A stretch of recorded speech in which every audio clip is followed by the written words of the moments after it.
بسم الله الرحمن الرحيم. اللهم صل على سيدنا محمد. maanta waan salaamay dhammaan soomaalida meel kastay joogaan. Asalaamu calaykum waraxmatullaahi wabarakaatu. maanta waxaan rabaa inaan qiso yar idinka sheekeeyo oo ku saabsan xaaladda Soomaaliya. qisadaas waxa weeye waxaa jiray nin boqor ah, wuxuu lahaa hal ri iyo ceel uu biyo ka shubto kasoo dhaansado. muddo markuu joogay ninka boqorka waa indhabeelay, ridiina waa ka dhimatay.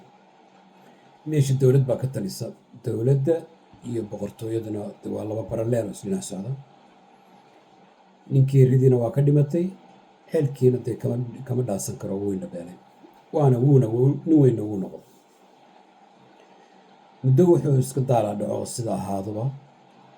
maalintii dambe baa ninkii waddanka xukumay wuxuu yidhi, ninkan boqorka waa laynaku cadaabaya, waa inaan u sameynaa qof shaqeeya.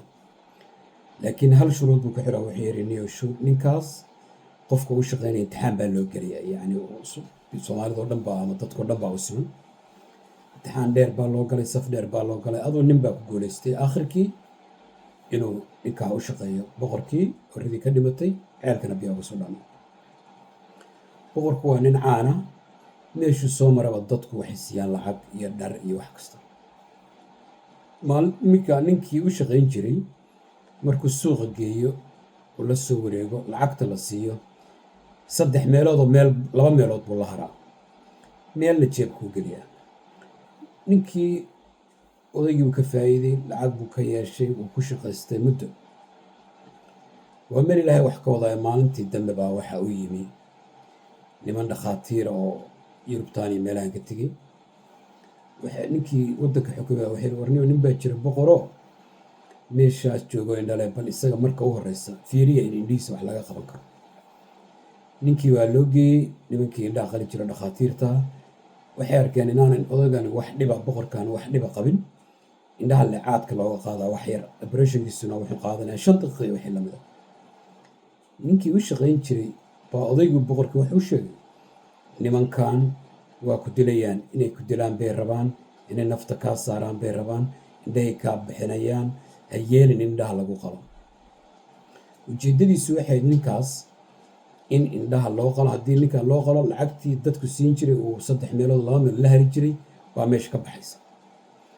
marka qisadani waxay ku socotaa nimanka siyaasiyiinta oo Soomaaliya haysta, ama madaxweyneyaal ha noqdaan, ama wasiirro ha noqdaan, ama odayaal dhaqameed ha noqdaan.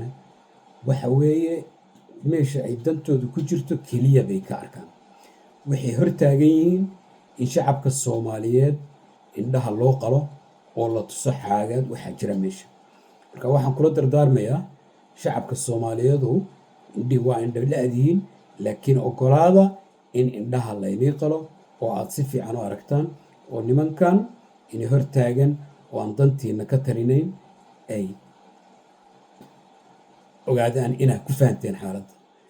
waxaana ka wadaa shacabku indhaha ha furaan, hana bartaan waxa u dantaa.